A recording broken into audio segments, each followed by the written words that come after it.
대답일 수도 있는데 컨텍스트를 고려하지 않은 대답이 되겠죠. 네. 이런 시퀀스 투 시퀀스 매핑을 푸는 알고리즘 여러 가지가 있겠지만 요즘 가장 뜨는 것은 딥러닝이고, 딥러닝은 실제로 많은 문제를 풀고 있습니다. 여러분들도 딥러닝이 궁금해서 이 자리에 오셨을 거라고 생각합니다. 딥러닝은 여러 가지 문제에서 뛰어난 성능을 보여주고 있는데, 이제 여기 보면 이미지 처리라던가 아니면은 여기 네이버에서 개발한 인공지능망 기반 번역기 또는 이제 이런 알파고 같은 강학습에서 이제 스테이트 어프로시메이터로 이제 CNN이 사용되기도 합니다. 이렇게 인공지능이 많이 사용되는데 또 뛰어난 성능을 내고 있는데, 그러면은 그냥 인공지능 이미 있는 RNN 그런 알고리즘을 바로 쓰면 되지 않을까 많이 물으시는데요. RNN 기반 이제 자연어 처리 알고리즘 중에서 가장 특히 시퀀스 매핑에서 자주 사용되고 또 좋은 성능을 내고 있는 것이 바로 이런 RNN 인코더 디코더 모델입니다. 2014년, 15년경에 이제 몬트리올 대학교에서 포스닥을 하시던 지금은 뉴욕 대학교에서 교수를 일하시고 있는 이제 조경현 박사님이 처음 이런 모델을 제시를 하셨고, 지금은 이제 뉴럴 머신 트랜슬레이션 분야에서는 정석처럼 사용되고 있는 알고리즘입니다. 여기서 이제 추가적으로 어텐션 알고리즘이나 아니면 이제 익스터널 메모리 같은 기법을 사용해서 성능을 향상시키고 있습니다. 이거 되게 멋있고 복잡하고 뭔가 되게 잘해 보이는데, 그러면 우리 이제 바로 챗봇 만들 수 있는 거 아닌가 많이 물어보시는데요. 저도 그런 줄 알고 개발 시작했는데 그렇진 않더라고요. 딥러닝 챗봇을 만들 수는 있습니다. 근데 만드는데 얘가 대답을 그냥 막 해요. 그러니까 대답을 하는데 들어보면 얘가 뭔가 내가 말한 걸 제대로 이해한 것 같지도 않고, 그리고 저는 실제로 이해하지 못했다고 생각을 하고 있습니다. 약간 이제 자연어 처리 관련 얘기를 할 건데요. 저는 단어 또는 언어를 하나의 펑션이라고 생각합니다. 우리가 생각하고 이제 대화를 할 때, 커뮤니케이션 할 때 정보를 전달을 하는 건데, 실제로 우리 머릿속에서 되게 추상적으로 의미나 컨셉이나 어떤 사고방식을 전달을 하는 어떤 어프로시메이터가 바로 랭귀지라고 생각해요. 랭귀지는 그래서 사람들이 공통으로 쓰는 펑션이고, 우리가 텐서플로 같이 배우는 것처럼 한글, 영어 이런 걸 배워서 공통된 비슷한 생각을 어떤 단어에 매핑을 시키는 거예요. 그래서 단어는 이미 되게 복잡하게 우리가 몇 년 동안 익힌 representation learning의 결과물이라고 생각합니다. 그래서 이 결과물 자체가 이미지 처리할 때 RGB 데이터 같이 되게 퓨어한 데이터라고 생각하진 않아요. 이미 되게 인포메이션 로스도 많이 일어나고 되게 모든 정보를 담고 있지는 않다고 생각해요.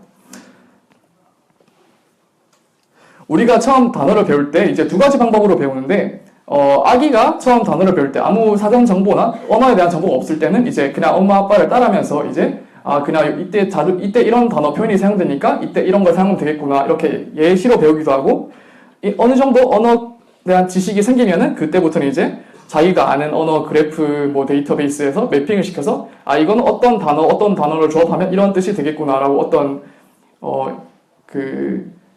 이미 알고 있는 논리지 스트럭처를 바로바로 이제 배우는 단계가 되겠고요.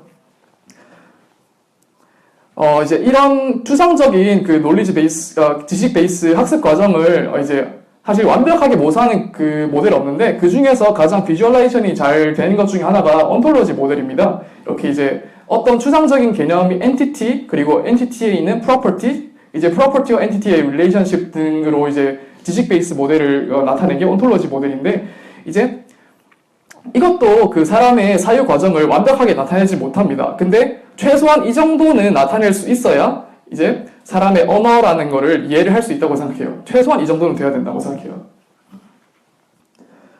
그래서 이제 어떤 컨셉을, 어떤 개념을 새로 이해를 한다는 것은 이제 이런 앞에서 본 이런 사람이 지금까지 배워온 알고 있는 어떤 쌓아온 그래프 모델을 알고 있어야 되고, 이제 새로운 개념이 들어왔을 때 여기 있는 모든 그래프 자리에 이제 어디에 새로 이 개념을 넣을까 비교하는 방법, 스코어하는 펑션이 있어야 되고, 그리고 가장 가까운 곳이 어딘가, 그리고 이제 이거를 새로 이제 개념을 넣을지 아니면 원래 있는 정보를 업데이트할지 지울지 이런 것 연산도 필요합니다.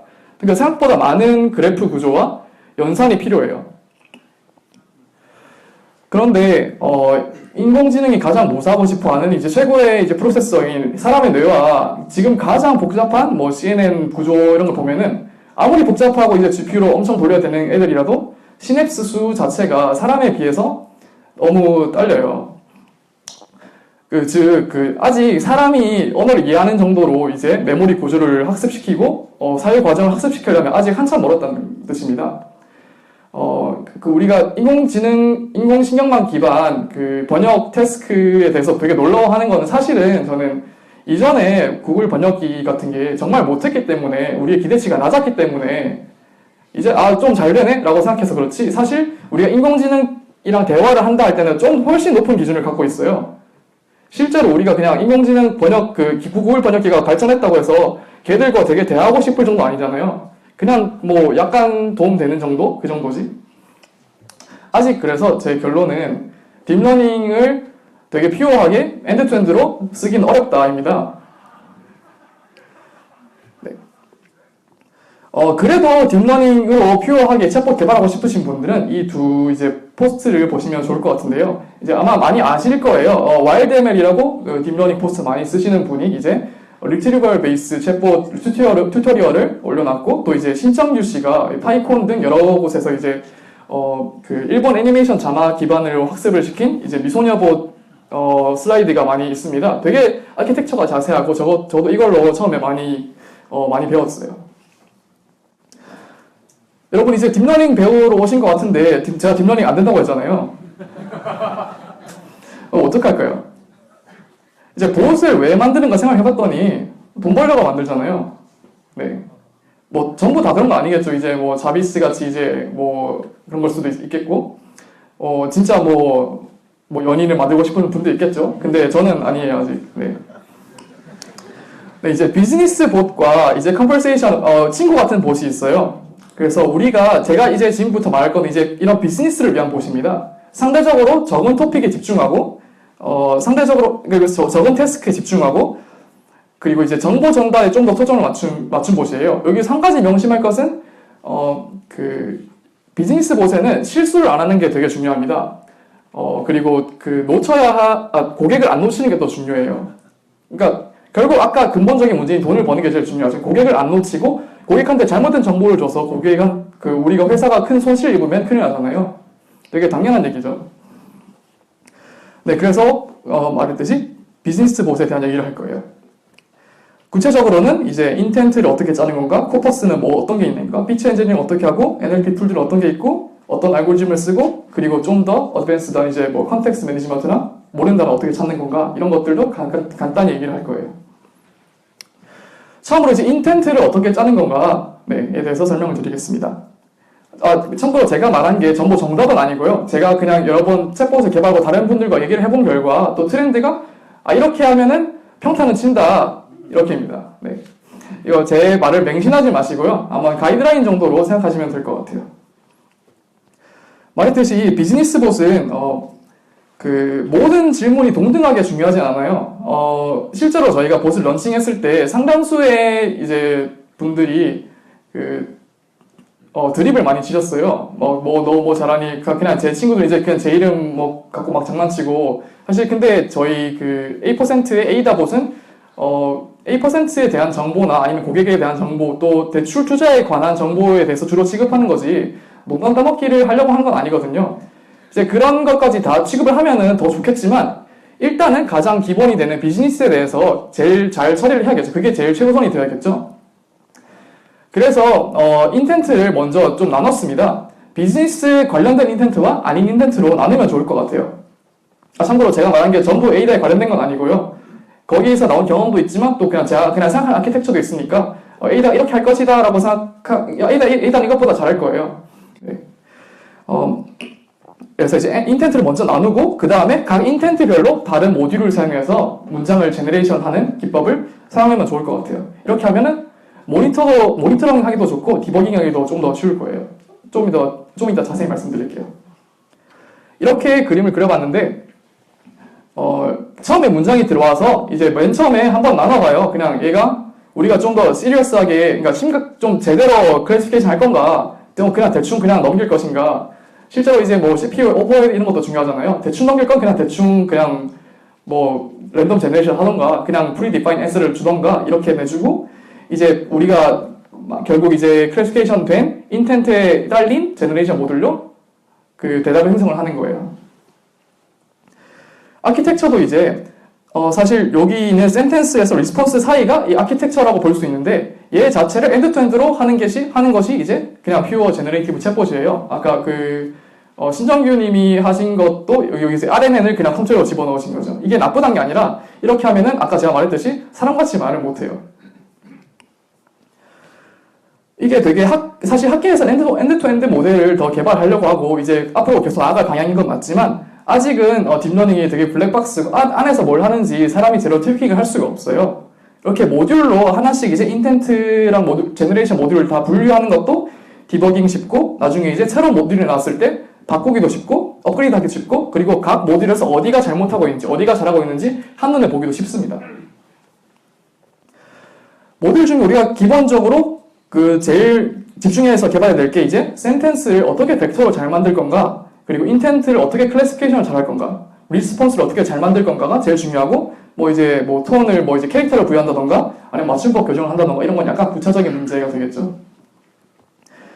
여러분들이 잘 아신 앤드류 교수님도 이제 항상 데이터의 중요성을 강조하세요. 말씀하신 걸 요약하면, 요즘 사실 소프트웨어나 알고리즘들은 맨날 GitHub이나 아카이브에 바로바로 다음날 올라오잖아요. 개발되자마자. 그래서 소프트웨어 자체는 강점이 있다기보다는 사실 이제 모든 기업이 거의 같은 소프트웨어 쓰고 이제 데이터를 누가 잘 정제하고 잘 많이 갖고 있느냐가 기업 비즈니스에서는 더 중요한 싸움이 된다라는 말씀하셨습니다. 네, 오늘 발표할 게 한글 챗봇이니까 이제 주로 한글 관련 코퍼스에 대해서 한번 정리를 해봤어요. 코퍼스는 이제 주로 NLP에서 사용되는 데이터를 칭하는 말이고요. 이제 오픈소스 코퍼스에는 여기 있는 세종 코퍼스, 카이스트 코퍼스, 그 다음에 공개되어 코퍼스라고 하긴 그렇지만 다운받을 수 있는 나무위키나 위키피디아 덤프를 받을 수 있고 또 이제 여기 박은정님이 정리하신 그 네이버 리뷰를 모은 코퍼스 등도 있어요. 이런 이제 기존 코퍼스들은 문어체가 많아요. 그리고 좀 오래됐어요. 그래서 챗봇에 바로 적용하기에는 다소 좀 무리가 따를 수 있습니다. 하지만 제너럴한 토픽을 갖고 있고 데이터 양이 많아요. 그래서 이런 것도 만족을 못하면 이제 웹으로 스크래핑을 할 수 있죠. 이제 SNS를 한다던가 자기 도메인에 관련된 블로그 같은 걸 스크래핑 한다던가 직접 손으로 만들 수도 있어요. 이런 것들이 이제 상대적으로 구어체가 많고 신조어에서도 좀 더 로버스트한 성능을 가질 수 있겠죠. 근데 아무리 이런 걸 끌고 와도 사실 우리가 원하는 Q&A 데이터셋을 100% 만들 수는 없어요. 그래서 봇 비즈니스를 시작하시려면 그 전에 맨 처음에 명심하셔야 될 게 우리가 챗 관련 데이터를 얼마나 많이 갖고 있는 건가 그리고 얼마나 많이 가질 수 있을까를 냉철하게 판단하시고 내가 이 봇 비즈니스에 뛰어들어서 경제력을 가질 수 있을까를 한번 잘 생각해 보신 다음에 시작하시길 바랄게요. 자, 다음으로 어떻게 문장을 벡터로 잘 지원할까? 그 벡터로 지원하는 이유는 간단하죠. 알고리즘이 아는 건 숫자니까요. 우리가 문장을 결국 이제 다 숫자로 바꿔줘야 돼요.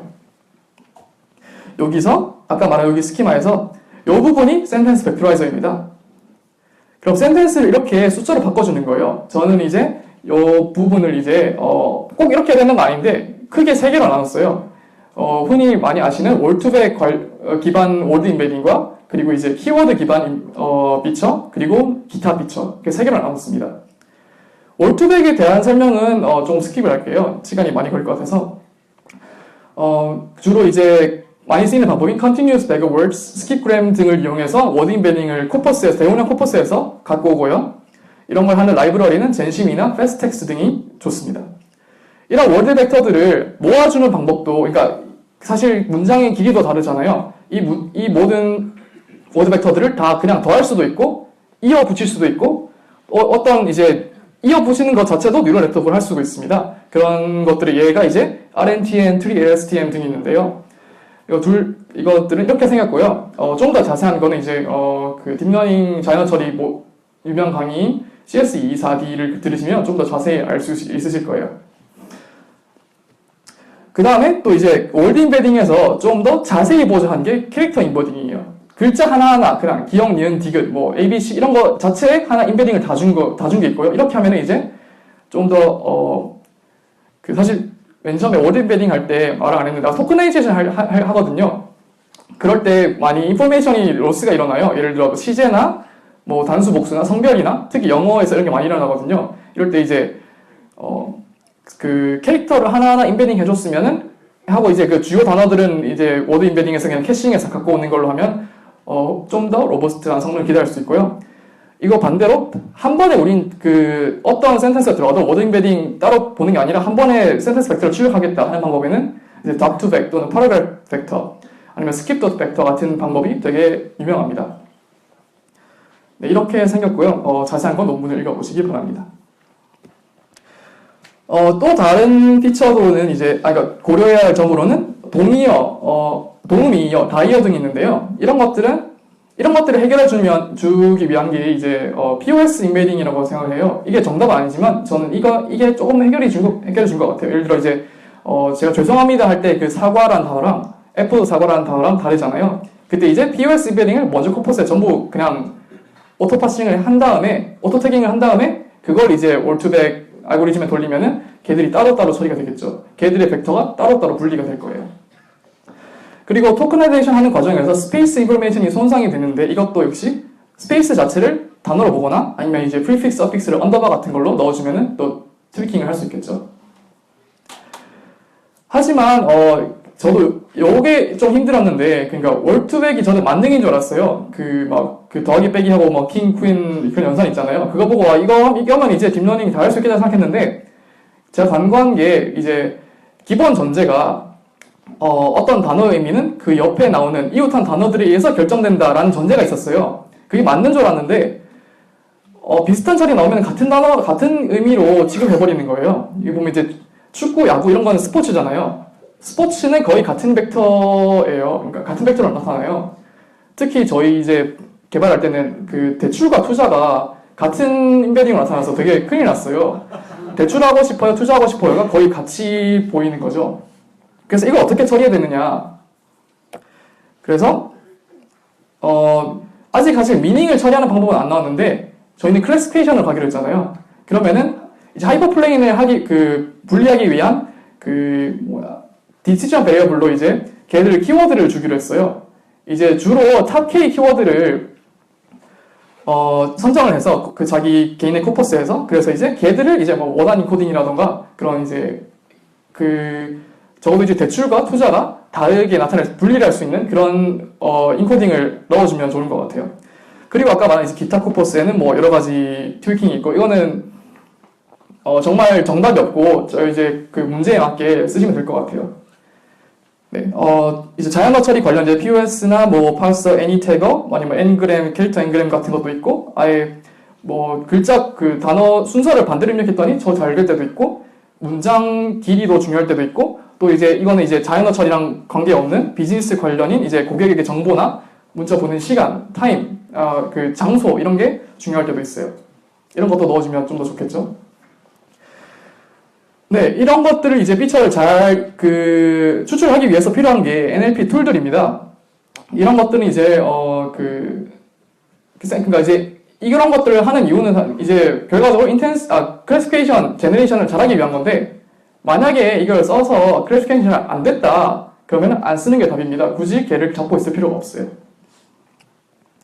이런 것들이 이제 주로 그 QNLPy와 같은 오픈소스 라이브러리에 많이 있는데요. 일단은 편해요. 되게 인터페이스도 편하고 바로바로 그 배치로 쓰기도 좋고 근데 한 가지 단점이라기보다는 이제 한계점은 이제 그 라이센스 문제도 있기 때문에 되게 제너럴하고 문어체에서만 트레이닝 돼 있어요. 세종 코퍼스나 위키피디아 같은. 그래서 구어체, 신조어 뭐 이런 것들에 취약합니다. 이런 게 애초에 없어서 그냥 out of word vocabulary로 많이 빠져요.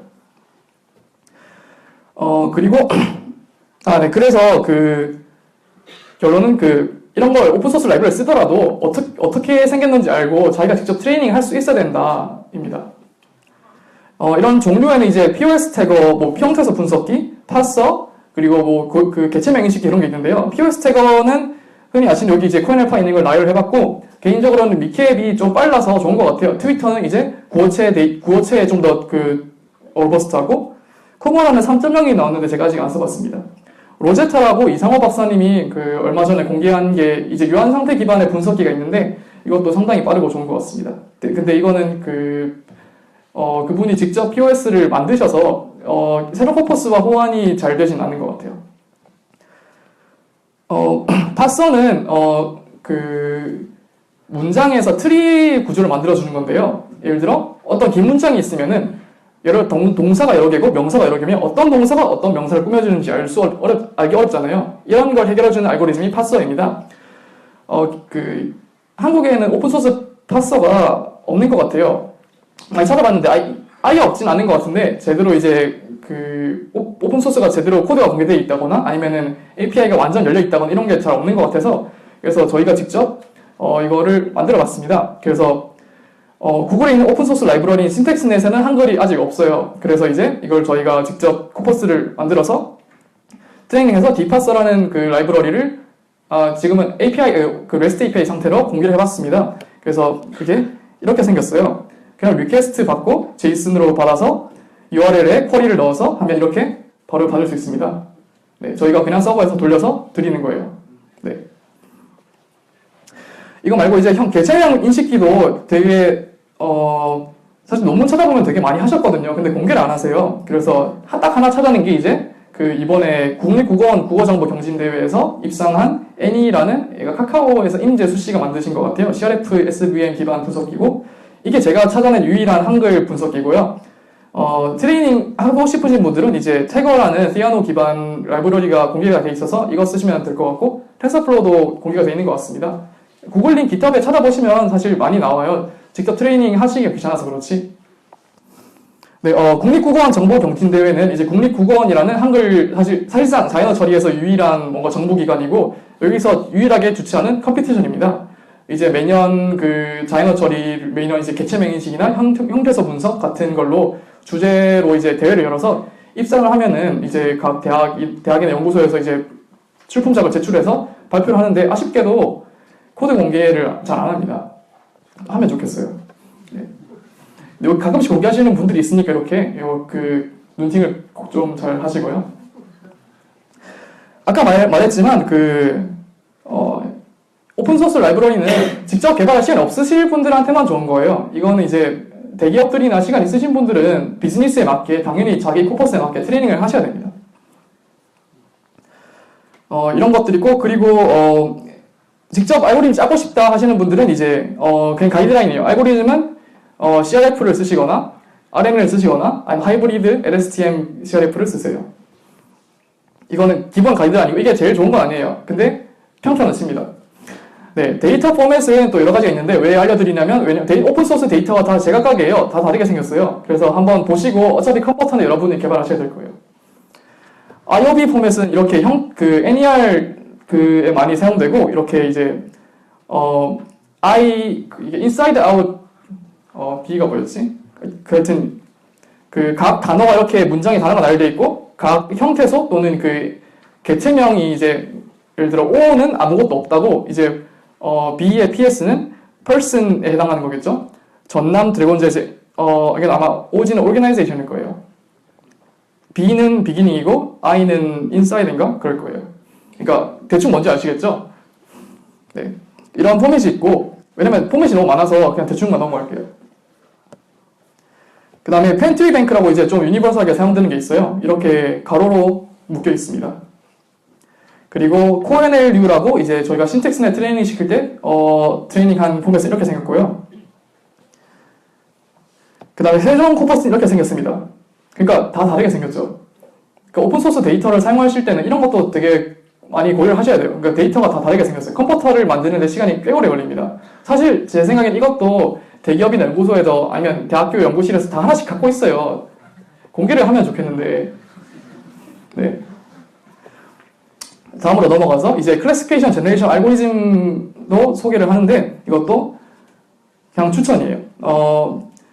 디시전 트리, 리니얼 모델, 뉴럴 네트워크 등이 있고 여러 가지 다른 알고리즘이 있는데 여기 이제 디시전 트리 기반 알고리즘은 이제 디시전 트리도 있고 랜덤 포레스트, 그레디언트 부스팅 등이 있어요. 이런 거 관련 라이브러리는 사이클런, XGBoost, 라이트 GBM 등이 괜찮습니다. 리니어 모델은 패스텍스가 좋고요. 뉴럴넷은 여러분들이 잘 아시는 텐서플로우나 티아노가 좋은데 처음부터 너무 복잡하게 개발하려고 하지 마시고 이거 레퍼인 컨트리뷰 런이나 아니면 케라스를 사용해서 개발하시면 좋을 것 같아요. 처음에 먼저 하시고 그리고 얼마 전에 라이프 젤즈라는 필명을 쓰시는 성함을 제가 까먹었는데 그분이 이제 멀티 클래스 클래시피케이션을 이제 세련 코퍼스로 학습을 시켜서 배포를 하셨어요. 이것도 쓰셔서 직접 트레이닝 다시 시키시면 편할 것 같아요. 다시 말하지만 딥러닝 알고리즘 쓰실 때는 고려하셔야 할 게 어느 정도 성과를 내려면은 데이터가 많아야 됩니다. 데이터가 없으면은 안 돼요. 그래서 이런 클래시피케이션 알고리즘들을 나열한 거예요. 이게 중소기업에서는 좀 힘들 수 있습니다.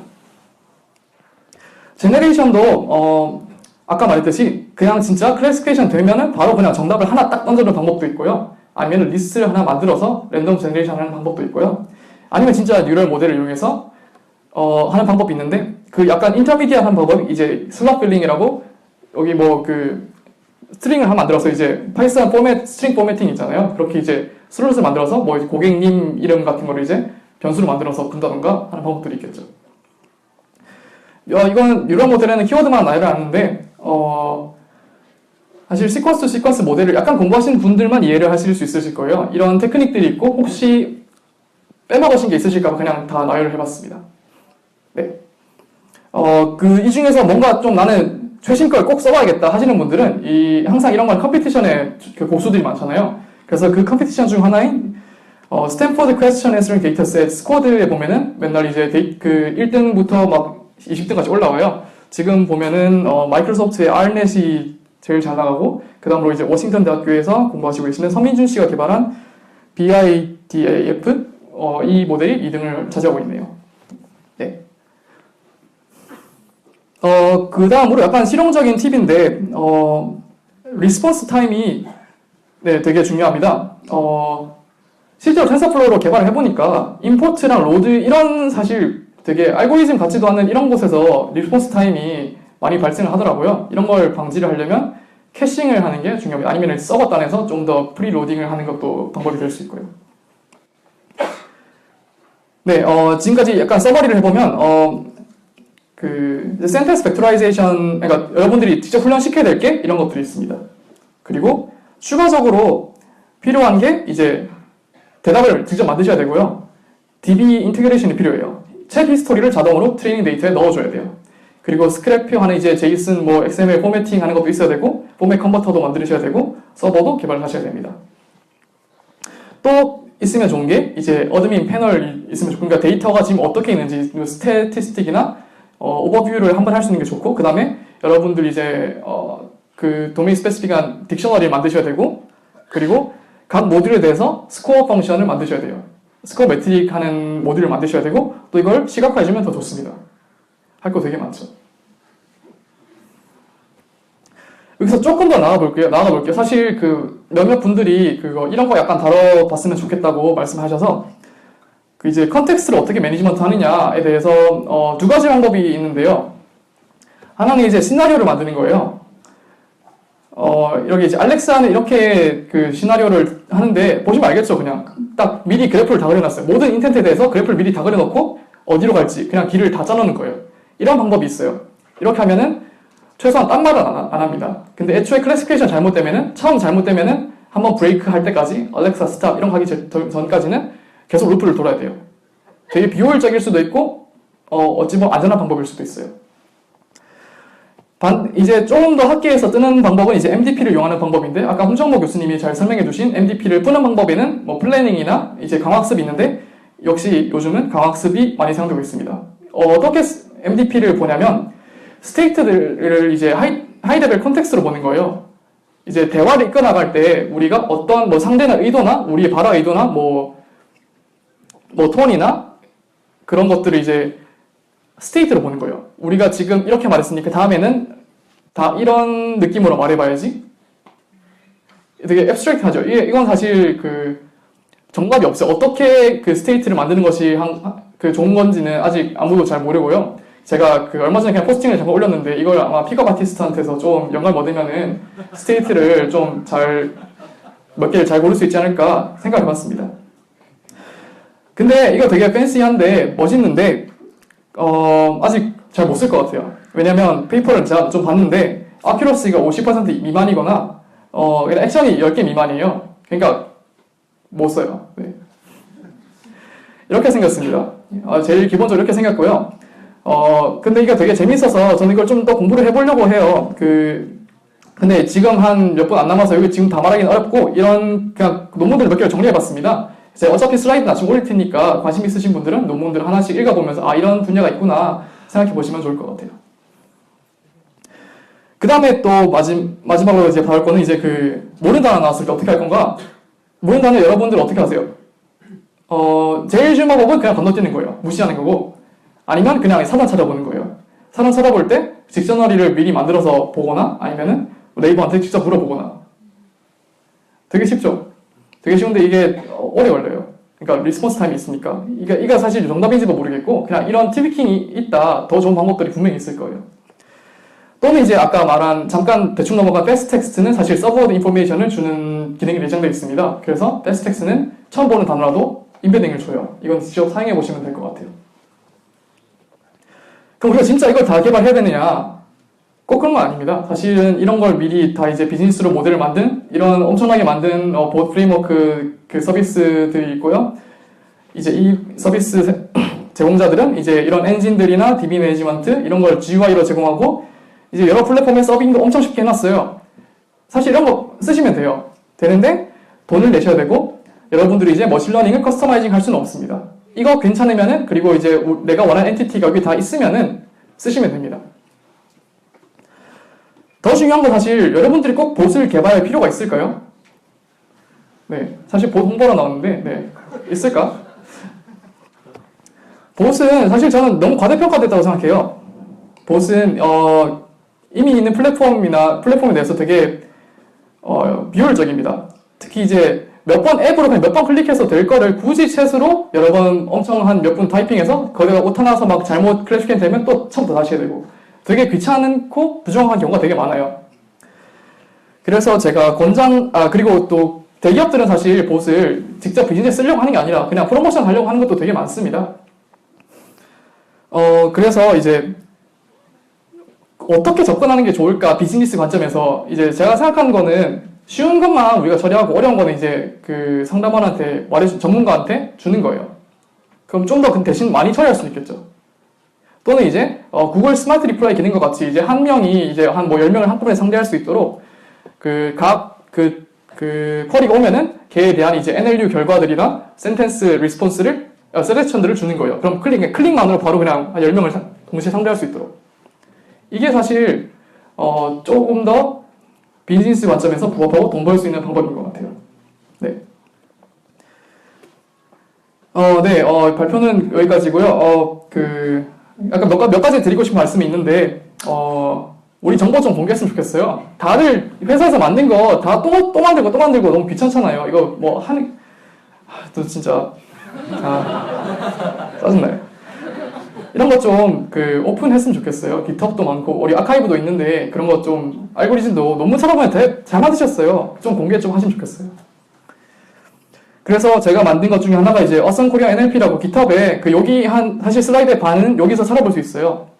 여기 이제 NLP 툴들이나 데이터셋들이 좀 정리가 돼 있고, 이거는 이제 사실 대표님 시킨 건 아닌데 그냥 제가 나왔으니까 데이터 N8에서 이제 인재를 모집하고 있습니다. 자세한 건 이제 좀 이따 라이트닝 토크 하실 정막 대표님께 여쭤보시고, 그리고 이거는 그냥 제 얘기인데 제가 알렉사 프라이즈라고 이제 아마존에서 주최하는 챗봇 컴피티션에 참여하고 있어요. 아시아에서는 유일하게 저희 팀 SNU가 참여하고 있고, 혹시 서울대생 중에서 챗봇 관심 있으신 분들은 연락 주시길 바랍니다. 네, 감사합니다. 네, 흥미로운 발표 잘 들었습니다. 시간 관계상 질문을 한 2개 정도만 받고 넘어가도록 할 것 같아요. 질문, 저 뒤에 계신 분.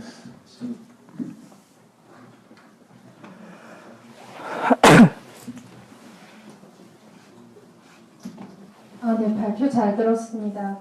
하나 궁금한 게 있어서 그런데 아까 알고리즘 설명하실 때 네. CRF랑 RNN 또 하이브리드로 LSTM CRF 사용하셨다고 네네. 들었습니다. 네, 이게 간단하게 네네. 각 알고리즘의 팁이나 장점 아니면 이럴 때는 이런 거 사용하는 게 좋더라. 이런 하이브리드 쪽에 좀 관심이 있는데 간단하게 좀 설명이 가능할까요? 그 CRF가 어떻게 작동되는지 혹시 알고 계시나요? 대략? CRF는 그 PGM 모델은 이제 뭐 HMM이나 CRF나 뭐 맥시멈 엔트로피 모델 등이 있는데요. CRF는 그중에 이제 레이블 바이어스를 피하기 위해서 만들어진 알고리즘입니다. 근데 이제 CRF의 피처를 일반적으로는 보통 이제 형대소나 그전 뭐 단어나 이런 것들을 직접 핸드크래프트 하는데 이거를 LSTM으로 직접 피처 레프레센티브 러닝을 통해서 걔들 인풋으로 해서 레이블링 하는 알고리즘이 LSTM CRF라서 지금은 모르겠는데 적어도 작년까지는 스테이트 오브 아트를 찍었었습니다. 네.